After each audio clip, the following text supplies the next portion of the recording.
Alright guys, so today's a pretty exciting day. Yesterday I went out and got my license sticker for the hardtop Mustang before I went to work. So right now begins the final form of this project, I believe. You know, we're gonna put the start putting the 302 in this thing. Get rid of that ragtop altogether.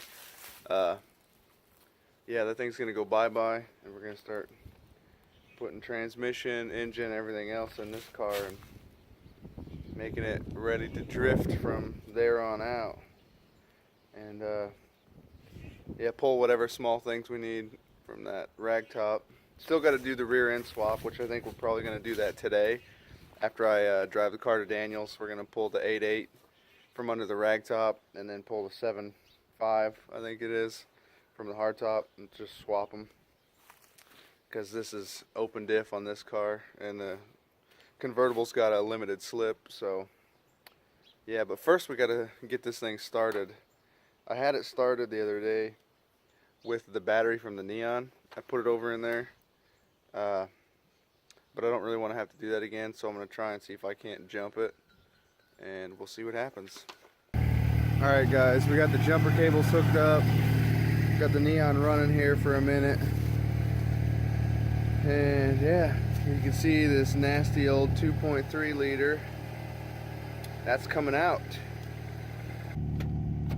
Oh, that's a better sign. Before it didn't even want to click over. I had to jump the solenoid the other day when I did it. Yeah, we'll give it a few minutes and then we'll come back.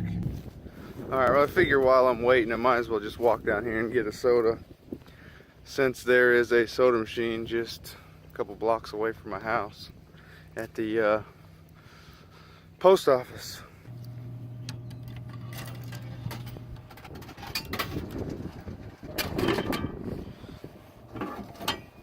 The neighbor over there's got a pretty nice looking Corvette. It's a Stingray, I believe. I don't know what year. Yeah, he drives it every great once in a while, but not too often. Ain't that some shit, guys? Soda's flat. Damn it. So it's been a few minutes here. We're gonna give her another try. Nope, just a click. Just one click. Make sure it's not in gear. Put the key on. Yeah, that don't work. That's still slow to crank. Alright guys, I said fuck it. I tried jumping it, tried push starting it, nothing would work. So I went ahead and just pulled the Optima out of the Neon and put it in there. It's running with a terrible amount of belt squeal, but we can fix that. Just take a second. Got a little bit of this belt dressing. Pop the cap off and look at that, it goes right away. Spray a healthy amount on there just for good measure. Fuck it. Now we're gonna head to Daniel's. Alright guys, here's a bit of an update. I stopped by my dad's house to drop off some of his Girl Scout cookies he ordered from Daniel. When I was there, you know, I tried to start it up again to go get gas, and lo and behold, it wouldn't start. It was out of gas. I thought I was gonna have enough to make it to the gas station, but I guess I was wrong. So we got the gas can now, and we're gonna get some gas and go back and fill it up. I don't know if it's just because I was like so excited for having this car when I bought it that I didn't really notice how bad it was, or if it's just because it's been sitting for so long and I've been driving a different car and I'm coming back to this car. But man, this is rough. It stinks more than I remember, that's for sure. It pulls like super hard to the left. I don't remember that. It has no power whatsoever. I remember that. I know it was slow, but it's dirty. That's partly because it's been sitting for 6 months, and I think the smell is too, because there's that box has got pistons and an oil pump and a bunch of other stuff in it that's been it's been sitting there the whole time the car's been sitting. So got her filled up.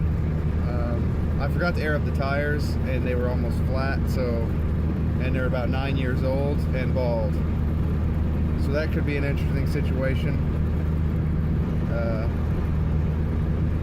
I don't know how flat they were because I don't have my tire gauge on me. I didn't check, but they were pretty flat.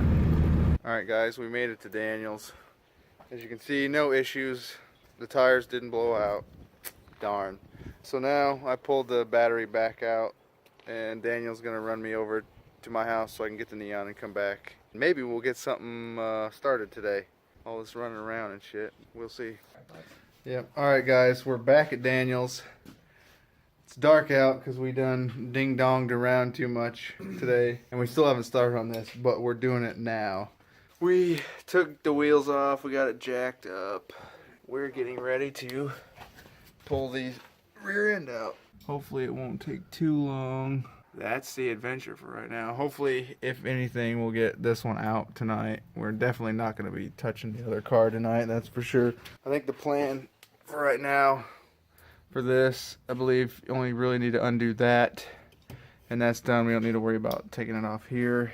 For now, we're probably just going to undo the strut from the rear end and worry about up here later, because it's kind of hard to get to with the ragtop and stuff. It should just be a few bolts here and there. Disconnect some brake lines, the e-brake cable, and she'll be out of there. But nothing ever goes that smoothly. It works as a light too. Gonna need a punch too, evidently.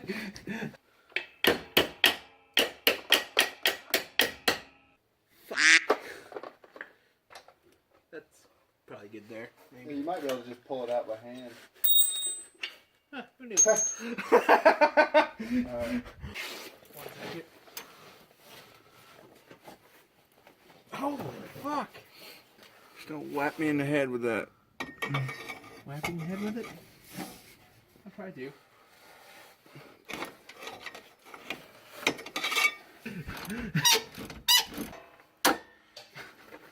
Oh.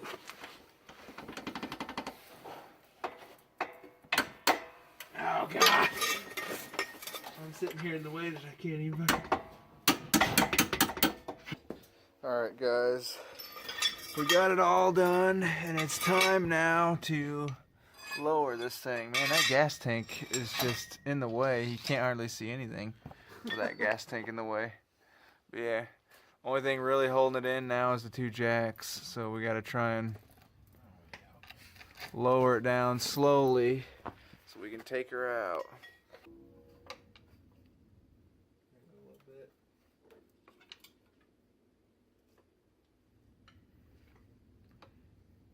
Alright, let's see if we can't pull the thing up over the sway bar.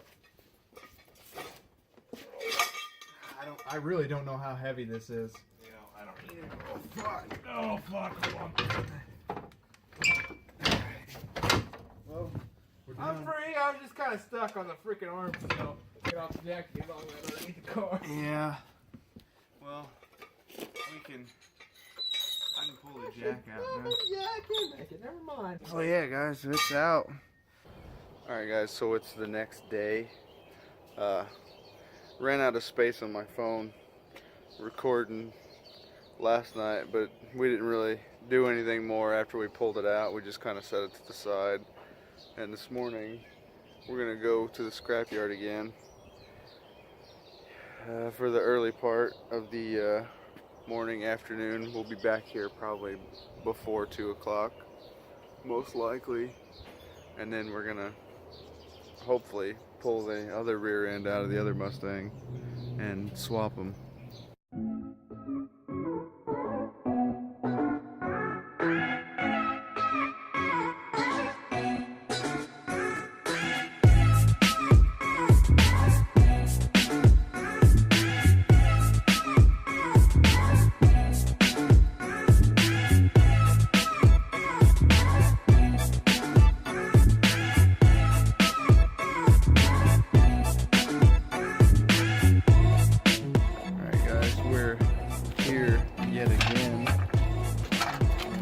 we're gonna get Daniel's manifold. Hopefully, that's what we're focusing our energy on here. Is getting the exhaust manifold out of this thing for Daniel. But yeah, him and JR fucking with that. I might go peek at some of the imports over here in the import section, since I've never actually really been over there, truthfully, in this yard anyway. There's a Miata here. There's not much left of it though. Yeah, the engine's not even in it. There's a nice MR2. Ain't really much left of this thing either. There's also quite a few base model Lancers, you know, in here that I've noticed, so. But still haven't really found anything super cool. Here's a turbo Volvo XC70, I think. But yeah, there's not very many turbo cars here in this junkyard either. And then over here is actually the first Subaru that I've seen at all, period. It's just a Outback Limited. And we'll check this out. Maybe. If the hood will pop. Oh, jeez. Oh, there it goes. Yep. Naturally aspirated boxer engine. I wish there would have been more Subies around here, but there's not another Lancer. There ain't nothing in that either. Yeah, that's really the end of the import section. There's really not much here, so we're gonna head back over to where Daniel and Jeremiah are at and see what progress they've made. Yeah, after a little bit of massaging, we got the manifold out. This thing's been taunting Daniel every time we've been here. Yeah, that's the selfish. We come here and he looks at it every time, and we never end up having time or, you know, whatever to grab it, but we finally got it. And surprisingly, it came out with no broken bolts and really no hassles, even though it was pretty rusty. The biggest hassle was trying to wiggle it out because it still had the down pipe and part of the Y pipe attached to it, and we couldn't remove it from underneath the car because of the culvert being in the way under there. But yeah, now we're gonna grab that starter that I need, and then heading back to town. Your arms are my castle, your heart is my sky. They wipe away tears that I cry. The good and the bad times, we've been through them all.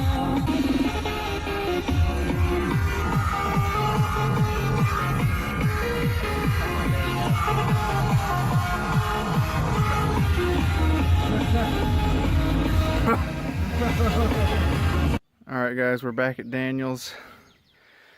You know, got back from the scrapyard a little bit ago. We're gonna do the rear end still today, so the next thing to do is to take this rear end and make it black. Alright, now that that's done, time to put it underneath the car.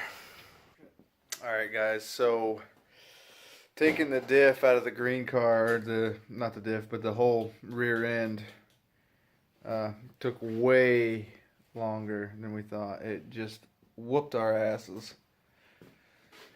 But we got the old rear end out, and the new, well, the 8.8 from the convertible is in now. Yeah, I didn't really record too much because I didn't expect it to take that long. But yeah, it's close to 11 o'clock. My phone's almost dead. So that's probably going to be it for this video. Catch you in the next one.